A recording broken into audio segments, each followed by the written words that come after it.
Vocês não estão ouvindo um ventilador, né? Só para saber.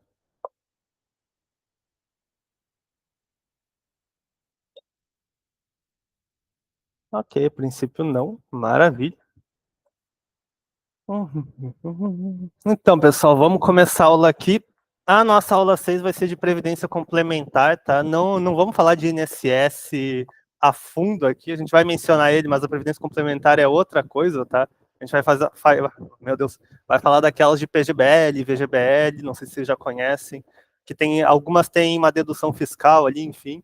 Elas são, para investimentos, elas são um pouquinho mais desconhecidas que as outras modalidades, né? Ações, renda fixa e tal. Elas acabam ficando um pouco mais de lado, mas a gente vai comentar sobre elas hoje e ver se acaba compensando ou não, quando compensa e se faz sentido ou não, em quais ocasiões. Mas vamos lá. Antes da gente falar, né, da previdência complementar aberta, normal, a PGBL, VGBL, como é que funciona e tudo mais, vamos falar da previdência social, que é a que a gente está sujeito, né, enquanto trabalhador CLT, obrigado a contribuir. E também, se tu é empregador, mesmo com Prolabore, também é obrigado a contribuir, né, ao regime geral de previdência especial. Basicamente é aquilo, todo mês no teu contra-cheque vai ser reduzido ali uma parcela da Previdência Social, que a gente chama de INSS, né, que é o órgão, mas a gente não chama de Previdência Social, todo mundo fala, vou recolher aqui INSS. Então é quanto a isso que eu estou me referindo, essa contribuição compulsória aí que a gente é obrigado a fazer, né. Ela funciona por meio de regime de repartição simples, isso aqui é mais importante para a prova da CEA do que na vida real, então essa parte que ela é importante para a prova, saber que a Previdência Social é repartição simples. E, como aqui diz, né, obrigatório por lei a contribuição para trabalhadores formais. Isso aqui não é segredo para ninguém. E, basicamente, quem pode ser segurado é, obviamente, o empregado, o autônomo. Tem o segurado especial, que são famílias indígenas ali, que querem e precisam receber um benefício, ou a família de baixa renda também podem ser contribuintes ali segurados, né? E tem o segurado facultativo. O segurado facultativo, ele é, por exemplo, vamos supor que tem uma senhora que ela faz limpeza, ela faz faxina, uma faxineira. Ela vai na tua casa, faz faxina, tu paga ela e a vida continua. Ela não é uma empresa que faz limpeza, ela é uma pessoa que vai e faz limpeza normal, entendeu? Ela não é obrigada a contribuir com o INSS, mas ela pode, é facultado a ela contribuir ou não, já que ela trabalha, só não é um trabalho formal, carteira assinada e tudo mais. Então, ela pode ou não, é isso que significa o facultativo aqui. Então, esse exemplo aqui é o mais conhecido, tá? O da faxineira, que basicamente contribui porque quer, e aí está sujeita aos benefícios da Previdência Social, que a gente já vai ver. Mas, enfim. Aqui eu deixei um bonuzinho, tá? De como o INSS ele arrecada dinheiro para a Previdência Social, porque ele não recolhe só com essa contribuição do contra-cheque, né?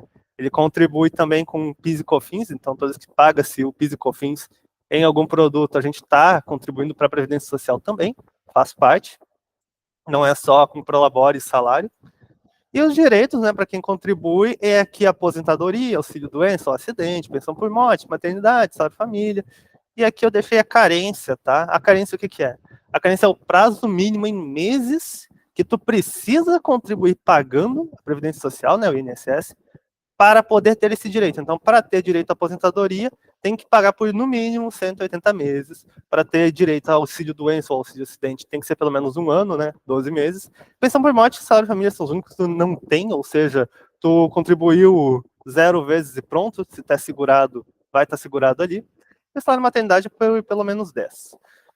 A tábua de mortalidade, isso aqui é importante, muito mais para previdência complementar aberta, né, que é PGBL, VGBL, que a gente já vai ver. Eu sei, eu tô falando que a gente já vai ver, mas calma, temos que ver esses precedentes primeiro. Ela funciona muito mais para cá porque a tábua de mortalidade é mais ou menos como é que eu vou explicar? Como se fosse um documento, onde nesse documento tem a estimativa de vida de várias classes de pessoas. Então, por exemplo, a estimativa de vida de um mineiro que trabalha por 5 dias na semana, trabalha 8 horas por dia, a expectativa de vida dele é até os 70 anos. De um taxista que trabalha há 40 anos é de X anos de vida.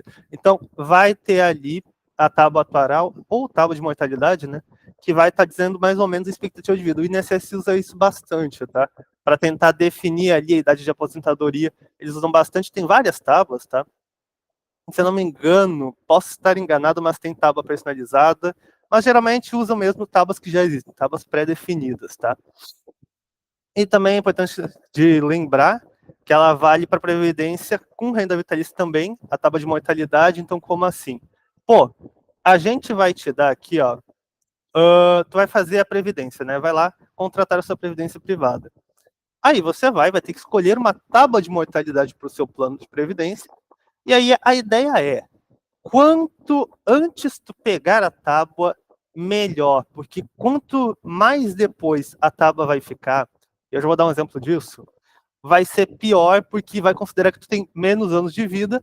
Tendo menos anos de vida, o risco da tua previdência acaba sendo maior, né, porque tu vai morrer mais cedo. E aí acaba sendo mais difícil de fazer ali uma previdência boa, tá? Ah, Lucas, em que situações eu acabo tendo que trocar a tábua de mortalidade? Por exemplo, tu contratou uma previdência privada com 20 anos, ok, 20, e quando tu tinha 30, 35, tu foi lá e quis fazer uma portabilidade, uma migração. E aí tu acabou, na hora ali, nem notou, acabou se trocando a tábua de mortalidade do teu plano, da mais antiga para uma mais nova. Ok, nesse caso tu vai ter uma desvantagem, porque a tábua nova considera que tu vai morrer mais cedo, né? Antes tu tinha 20, agora tem 35, tem menos anos de vida aí contando. Então é por isso que a tábua de mortalidade é bom fazer o quanto antes no plano e manter assim. A primeira vez que fizer a tábua, e escolher a tábua, né, mantiver ela desta forma. Os tipos de previdência que a gente tem, né, que nem eu comentei lá na primeira aula, faz muito tempo, é a previdência complementar aberta, que é essa que a gente está falando aqui, que é fiscalizada pela SUSEP, e tem a previdência complementar fechada, que aí é mais para associados do sindicato, entre outras questões ali, que é fiscalizada pela Previc, ok? Então a gente está falando aqui da previdência complementar aberta e vai ser fiscalizada pela SUSEP. Aqui tem um ponto importante, tá? Tem um ponto importante, que é o seguinte: onde que vai ser alocado o capital da Previdência, né? Porque tu vai contribuir ali todo mês, tu faz a Previdência, contribui, Previdência complementar aberta, né? No caso, não é o INSS, não é a Previdência Social, tu vai contribuir ali todo mês, ou sempre que puder, e esse recurso vai ser colocado em um FIE, que é um fundo de investimento especialmente constituído. E aí esse fundo, assim como qualquer fundo de investimento, vai ficar rendendo enquanto você estiver ali contribuindo, né? E esse fundo ele não paga como cotas, porque ele é um fundo especialmente constituído para isso. Ele tem essa função de apenas guardar dinheiro para a previdência. Então ele não tem como cotas, não tem que pagar como cotas, tá tranquilo. O negócio é, quando você quer alguma informação do seu plano que a seguradora não tem condições de te dar, porque é normal as seguradoras fazerem um plano de previdência, quando ela já não tem mais informações para te dar, tu para procurar mais informações, vai atrás de quem? De quem? Do órgão fiscalizador, a SUSEP. Mas, isso é importante para a prova, tá? Mas, se tu quer saber sobre o fundo, o FIE, né, tá, no qual o dinheiro que você está colocando na Previdência está sendo investido, como é que opera esse fundo, tu quer informações do fundo, não do plano em si. Aí tu não vai falar com a SUSEP, tu vai falar com a CVM, por quê? É um fundo de investimento. Fundo de investimento é valor imobiliário é com a CVM. Então, toda vez que você quiser informações acerca do fundo, além de falar, né, com a seguradora, é com a CVM. Quando quiser informações do plano como um todo, é SUSEP. Então, essa é uma diferença bem importante ali, tanto para a vida real quanto para a prova, mas é mais para a prova, tá? Vocês vão usar mais isso na prova, assim como essa parte da Previdência Complementar aberta é SUSEP e a Previdência Complementar fechada é a Previc. Só tomar uma aguinha.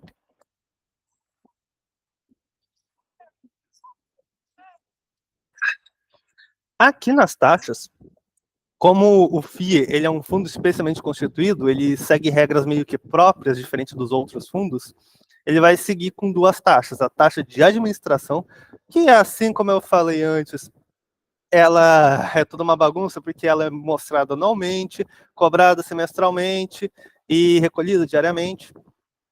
Então, ali, basicamente, ela vai ter taxa de administração funcionando da mesma forma, tá? É uma taxa para remunerar ali o gestor do fundo, fazer pagamento das cobranças com relação a ele dentro do fundo e tudo mais.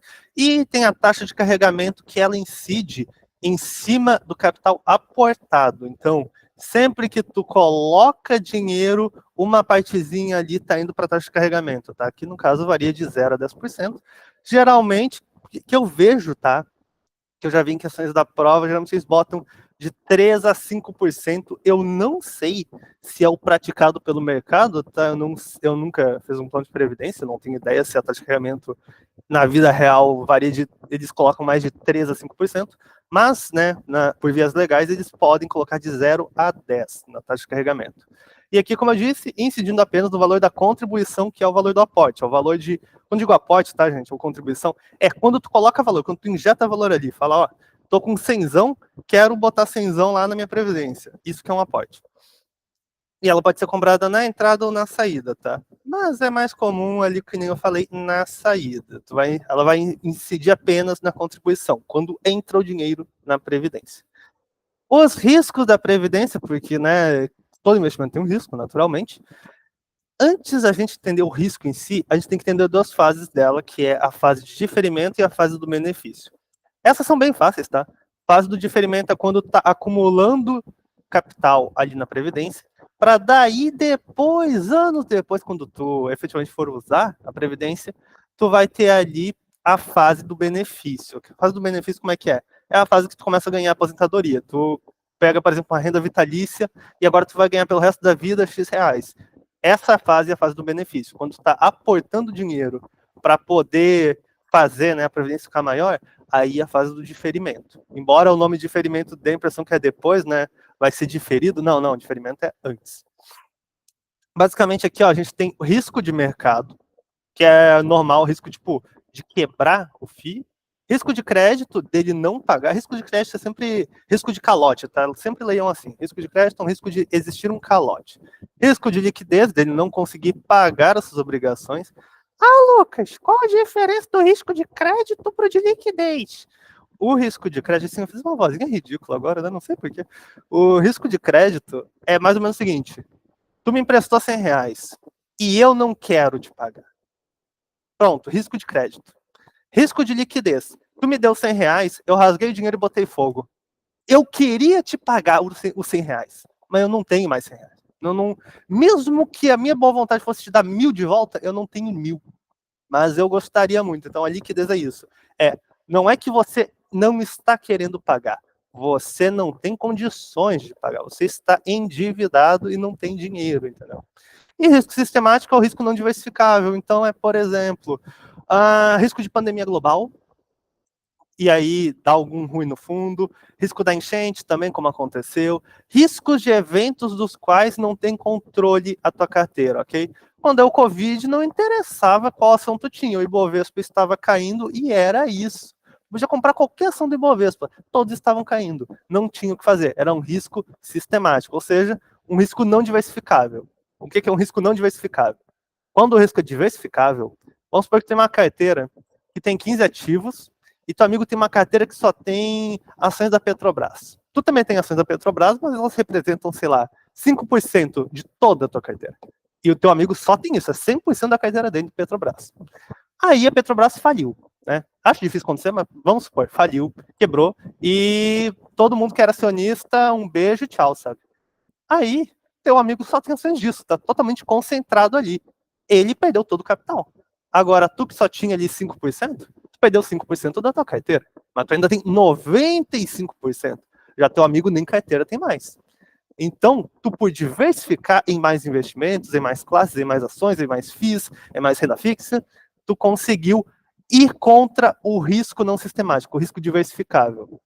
Tu diversificou, então não teve o risco de tu ter uma concentração tão grande em Petrobras para ferrar teu patrimônio. Agora, teu amigo só tinha isso, então não diversificou. Logo, acabou concentrando tudo em Petrobras e se ferrou. Já na fase do benefício, tá? Só tem risco de crédito, ou seja, aqui não tem mais a desculpinha de não, mas é que o fundo, ó, tá com dívida. Não, mas é que o fundo, pô, não deu corona aqui, o fundo perdeu tudo. Não, é que aqui a empresa faliu, o fundo foi junto. Não, aqui não tem isso. Aqui é o risco só de o seu dinheiro já saiu do fundo. Ele ficou no fundo na fase de diferimento. Quando entrou na fase de benefício, ele saiu e agora vai ir para ti. Não tem desculpa de risco de liquidez agora, né? Então só tem um risco da Previdência não querer te pagar, né? No caso, a seguradora não querer te pagar ali o dinheiro que tu deveria estar ganhando. O benefício primordial, tá? Que chamamos para os benefícios. O primordial é receber todo o dinheiro de volta. Então, investir, sei lá, 1 milhão e agora esse 1 milhão virou 1.500.000. O teu direito primordial é receber 1.500.000. Mas tu pode não pegar 1.500.000 e ganhar ele parcelado, ou começar então a fazer uma renda vitalícia, ou então tu pode ganhar renda e, em caso de morte, esse que é o principal motivo do pessoal ir para a Previdência muitas vezes, passar para algum filho, algum sobrinho, enfim, para passar para um ente querido aí se você se for. Vamos ver aqui então, começando pela renda por sobrevivência, né? Que é o que a gente conhece como aposentadoria, é o famoso do pessoal de vou colocar ali todo o meu dinheiro e no final me aposento, ganho dinheiro todo mês em cima da aposentadoria, e é isso. Basicamente não tem muito o que dizer. E dentro da renda por sobrevivência, a gente tem essas 4 opções. Se não me engano, não tem mais, não. Tá, tem mais a renda por invalidez, tá certo. Essas aqui são as principais, mas a renda por invalidez, a renda por invalidez e a pensão por morte também são importantes, tá? Embora eles sejam menos comuns, tá? Porque é aquilo, a renda por invalidez vai acontecer quando tu ficar inválido e a pensão por morte, o nome já diz. Mas essas principais, via de regra, se tudo der certo, vai acontecer se tu escolheu, ok? Renda vitalícia não tem muito o que dizer, tu recebe renda pro resto da vida até morrer. Ponto. Ah, Lucas, o que que acontece? Se eu tenho renda vitalícia e, vamos supor, né, eu comecei a receber com 70 anos, agora eu tenho 85, tenho esposa, filho, neto, todo mundo, né? Tem a família completa já, grande família. E eu morri. Então, tua previdência vai junto. O dinheiro que estava lá vai ficar com a seguradora, tua família, tchau e graça. Não existe dinheiro para eles, entendeu? Não vai ocorrer nenhuma transferência para tua família na renda vitalícia padrão aqui. O dinheiro, se tu morreu, fica para a seguradora. Acabou. Porque a ideia daqui é, a renda vitalícia é para ti, para tu receber o resto da vida. No momento que tu morreu, não tem vida para ganhar. Então, fica com a seguradora. Já a renda vitalícia conversível ao cônjuge ou aos filhos, né, esposa ou marido aqui, ou aos filhos, além de tu receber renda vitalícia, como o nome já diz, caso tu morra, aí sim, a tua renda para o resto da vida vai ser passada aos beneficiários do plano, que claro, né? Quando tu vai fazer o plano, tu tem que botar como beneficiário, não adianta teu filho e não botar ele. Até, inclusive, como beneficiário, tu pode botar até amigo teu. Então, pode até deixar a previdência para amigo teu. Nunca vi acontecer, mas vai que, né? Enfim. Tem renda vitalícia com prazo mínimo garantido, que basicamente aqui tu tem a renda vitalícia padrão, né, até o fim da vida, mas ali tem uns anos garantidos. Então, por exemplo, eu tenho 70 anos e eu quero receber o resto da vida. Ok, tu quer receber o resto da vida, porém, vamos supor que tu não aportou o suficiente, tá, para conseguir a renda vitalícia, e aí tu vai acabar o dinheiro daqui a um tempo. Ok, mas aí tu faz a renda vitalícia com prazo mínimo garantido. O que que acontece? Tu vai receber ali pelo resto da vida, normal. Claro que se tu não colocou dinheiro suficiente para receber o quanto tu queria, né? Por exemplo, como eu falei antes, vamos supor, tu queria ganhar 1.500 na tua aposentadoria, mas pô, tu não colocou dinheiro suficiente para ganhar 1.500 reais da vida. Tu colocou dinheiro suficiente para receber R$ 1.000 só, apenas. Ok, tranquilo. Mas mesmo assim, tu consegue receber 1.000 o resto da vida. 1.500 não, mas os 1.000 sim. E aí tu morre. Porra, ok. Mas os teus familiares, né, os beneficiários do plano, eles não vão ficar a ver navios. Eles vão, por pelo menos alguns tempos, alguns anos ali, geralmente, ficar recebendo a sua renda. Eles não vão receber que nem aqui, ó, renda vitalícia conversível, eles não vão receber o resto da vida, pelo resto da tua vida, que seria, né, pela tábua atuaral que a gente viu antes, mas eles vão receber por um prazo mínimo garantido. Então, por exemplo, eu tenho 70 anos, o meu prazo mínimo garantido é de 10 anos e eu tenho renda vitalícia com prazo mínimo garantido. Aí, eu morri, eu tenho 70 anos, eu morri com 75. Ok, agora o que, que vai acontecer? Vamos supor que eu botei como beneficiário ali o meu filho. basicamente, eles vão continuar a receber pelos próximos 5 anos. Porque a minha renda mínima com prazo mínimo garantido, minha renda vitalícia com prazo mínimo garantido, é de 10 anos. Ou seja, dos meus 70 aos 80. Eu morri com 75. Esses 5 anos que faltou para eu fechar os 80, a minha família vai receber essa renda. Depois disso, acabou. Mas até aí, eles vão continuar recebendo. E tem a renda temporária também, que essa aí é mais extremo. Lembra antes que eu falei, por exemplo, vamos supor que tu queria uma renda, né, de R$ 1.500 vitalícia, mas tu não conseguiu aportar em vida ali na época da fase do diferimento, tu não conseguiu aportar o suficiente para isso, tu aportou o suficiente para 1.000. Ok, tu vai receber pro resto da vida, mas vai receber 1.000, não 1.500. Agora, na renda temporária, tu não vai receber pro resto da vida, tu vai receber por algum tempinho, por 10 anos, 20 anos, enfim. E essa não tem opção de convergir, nada a ver. De converter. Não tem essa opção. Ou seja, a renda é temporária e se tu morrer, ela acaba. Não tem de deixar ali para os familiares, para os beneficiários. Não, não tem. É simplesmente morreu, acabou. O saldo restante fica para a seguradora, que tá administradora o nome, tá? Mas não tem problema porque a instituição pode ser um banco, pode ser uma seguradora, enfim. É porque seguradoras também podem fazer a previdência, tá? Mas, como a gente bem sabe, os bancos fazem bastante. Renda por sobrevivência, continuando no tópico, a gente tem a renda por invalidez, que é bem o que vocês devem estar pensando, é uma renda que é paga a partir de uma invalidez total ou parcial, desde que ela seja permanente. Então, por exemplo, Lucas, quebrei o braço. Tu não vai... A renda por invalidez não vai ser ativada por causa disso. Agora, Lucas, fiquei paraplégico no acidente de trabalho. Ok, agora temos a renda por invalidez, porque é um acontecimento que é permanente, né? É um acidente que acabou se tornando permanente. Não tem como você voltar a andar. É assim e ponto. Então, e não importa, tá? Se, por exemplo, não sinto movimento só de uma perna, tem que ser das duas? Não. É permanente e ponto, seja total ou seja parcial.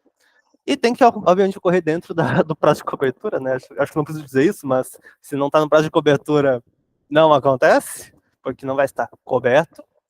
E tem a pensão por morte, que basicamente, o nome já diz, uma pensão que os beneficiários do plano eles vão receber em caso de tu morrer, né? Basicamente é isso, não tem muito o que fazer.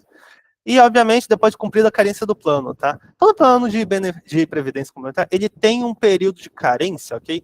Só que ele só importa para 3 situações. A primeira situação é para tu ter direito, né, aos benefícios, por exemplo, aqui na renda vitalícia conversível, para ser conversível, por exemplo, e aqui na renda por invalidez e pensão por morte. É basicamente, tipo, essas situações em que o período de carência é importante. De continuar aportando ali até fechar a carência. Fechada a carência, aí a coisa fica mais tranquila.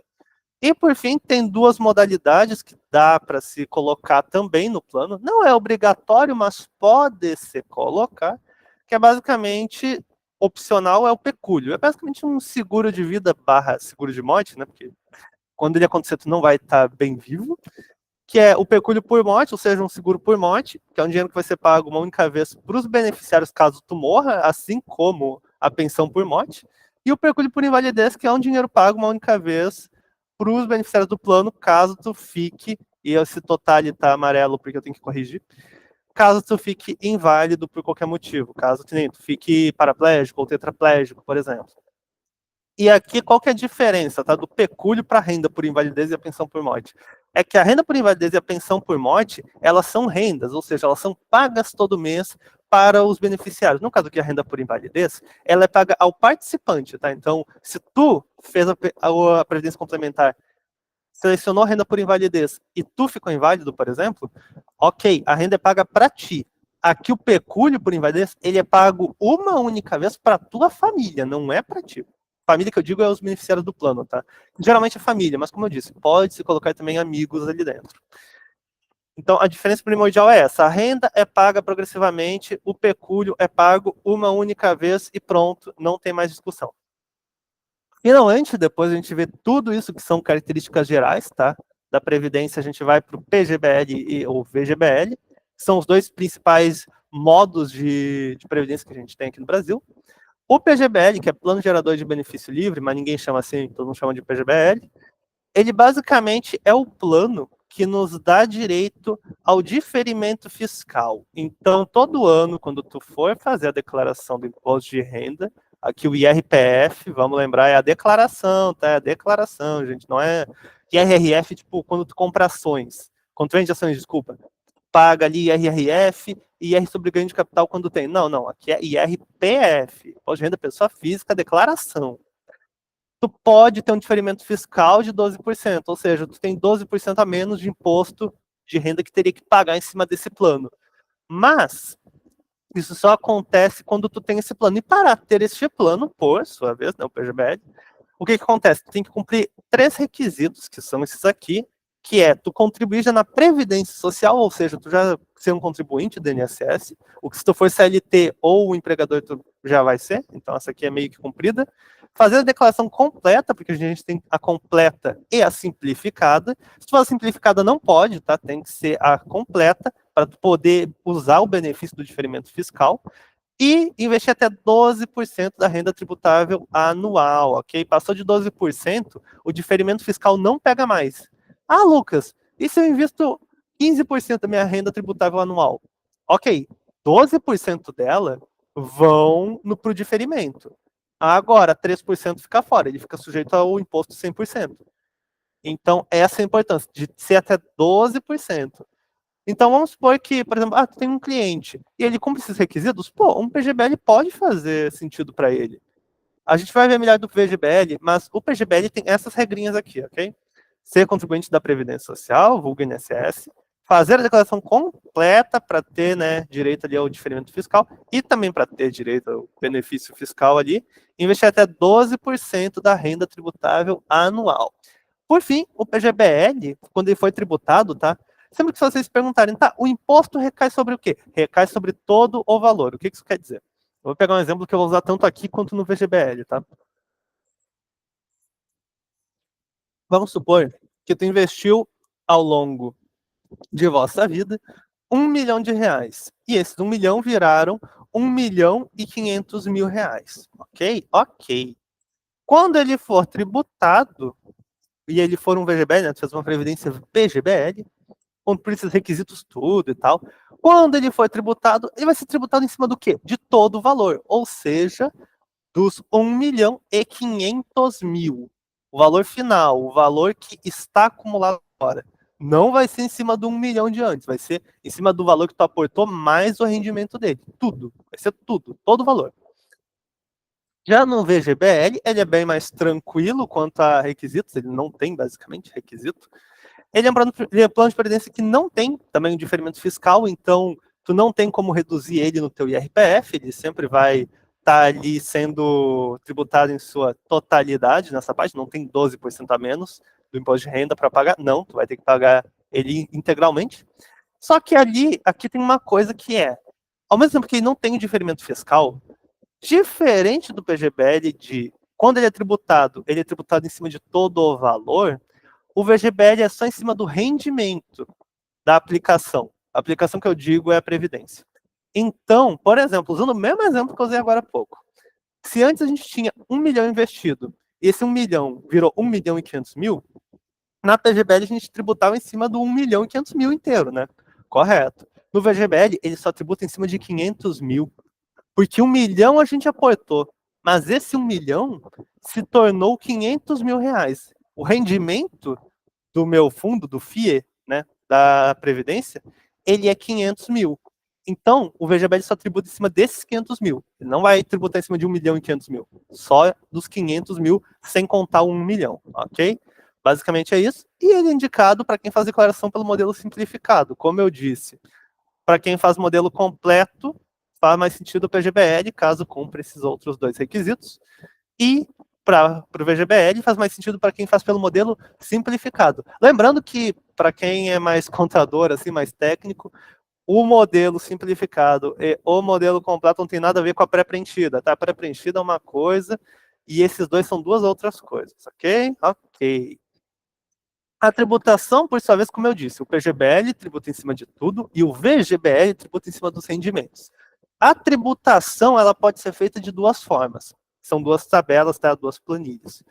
A tabela regressiva e a tabela progressiva. A regressiva,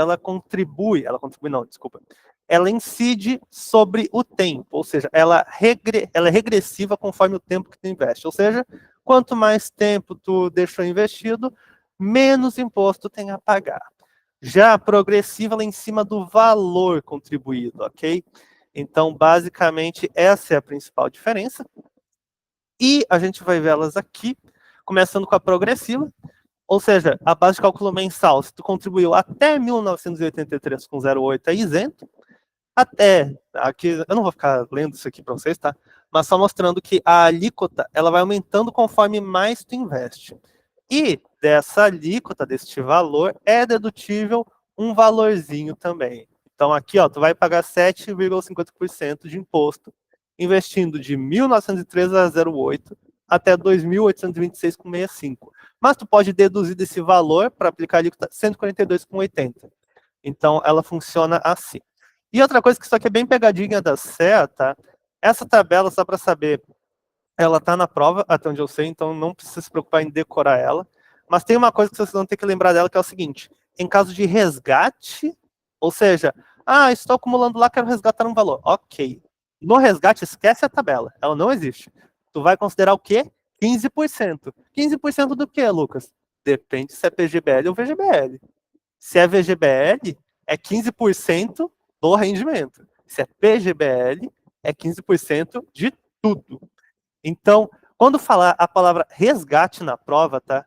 Lucas, o fulano tem aqui a previdência privada dele, PGBL, regime progressivo de tributação. E ele resgatou ali X reais. Ok. Então, se ele resgatou X reais e é PGBL, ele vai pagar 15% em cima de todo esse valor.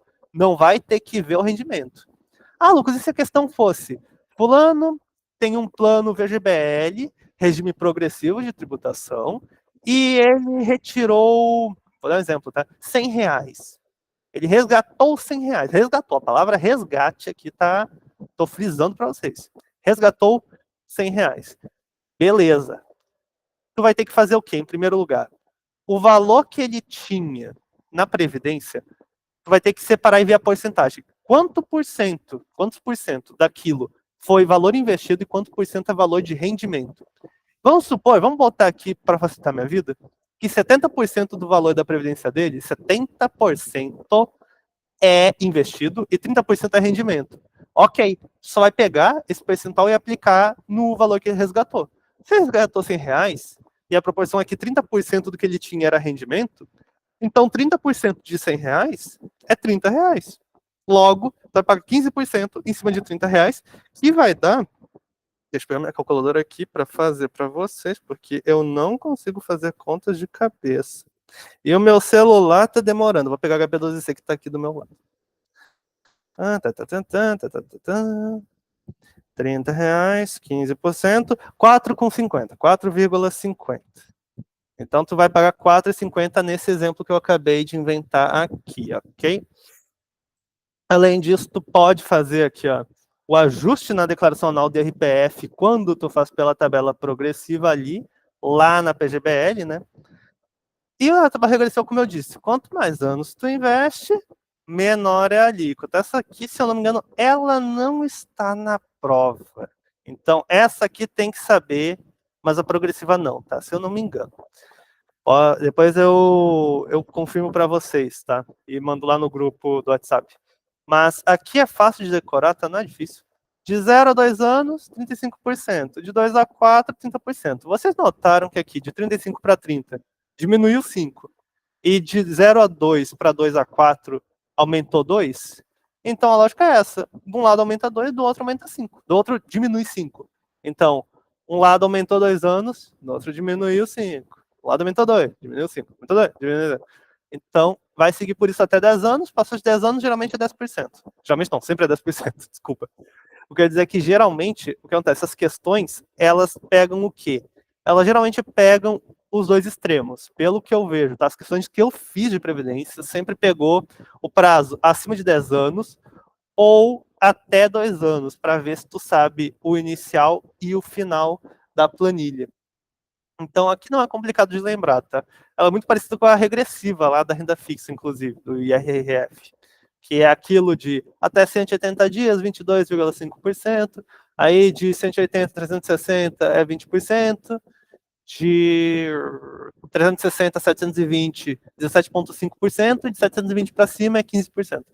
Então, aqui é a mesma lógica para lembrar, tá? Quanto maior o prazo, menor a alíquota.